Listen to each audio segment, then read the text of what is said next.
Remember to turn on all notifications so you don't miss a video. Story Surgeon signing in. I write with the scalpel because my penmanship is surgical. I've been meaning to analyze dialogue in Bunny Girl and Monogatari since 2021, but I thought my audience wasn't interested in it. Now, it seems like they might be. So in this essay, I'll be analyzing what makes the dialogue for my #1 waifu's anime unique and engaging. The first technique is expanding on a topic.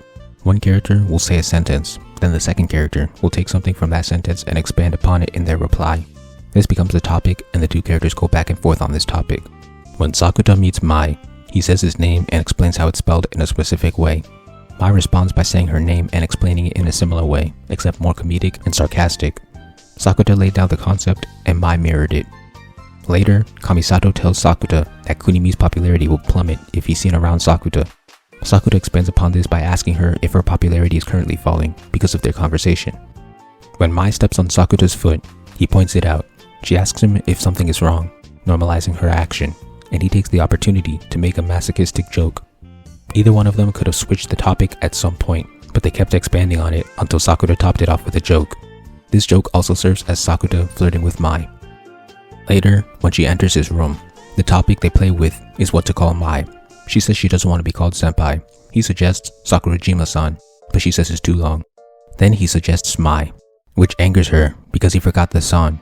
He settles for Mai-san. The lack of san can either be a sign of disrespect or closeness, and in Japan, lovers are on a first-name basis with no honorifics, so once again, this can be seen as flirting. Mai touching his scar does the same thing as the previous examples. She asks to touch it. He accepts, but when she does, he moans and says it feels good. This leads to her pinching him, playing with the topic plus Sakuta flirting. In episode 2, when they're testing Mai's condition, the topic is what she touches. She shows that whatever she touches becomes invisible. Sakuta asks if he would become invisible by touching her.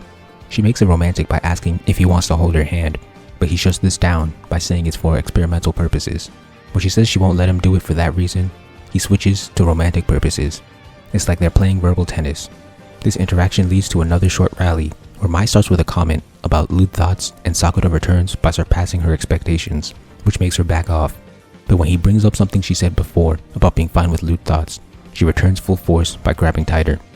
Another example is a short exchange with Pocky. Mai threatens to make Sakuta eat Pocky through his nose if he's lying. He returns by asking her if she means one stick. She returns by saying one box, as if it's a punishment for trying her.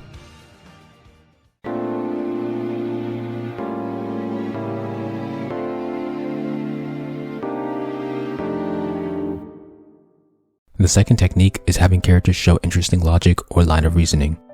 When Sakuta and Mai are on the train, they show examples of interesting logic. Sakuta brings up the bunny suit, and Mai's first reaction is getting upset at the fact that he might have pleasured himself to it, but then she rationalizes this and says she's fine with it. By her explaining her thought process to us, it gives insight into her personality. Then, there's the amount of friends Sakuta has.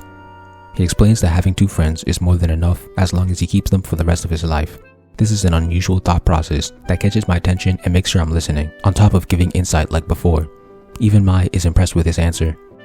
In episode 4, Tomoe explains her reasoning for avoiding rejecting the guy asking her out. She doesn't like the dude, but her friend does. The logical solution would be to reject his proposal.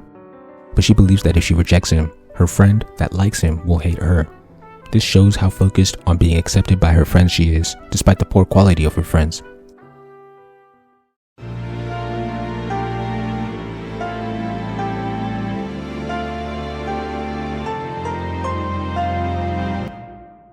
These are the 2 primary standout techniques I picked up on from skimming the first 4 episodes.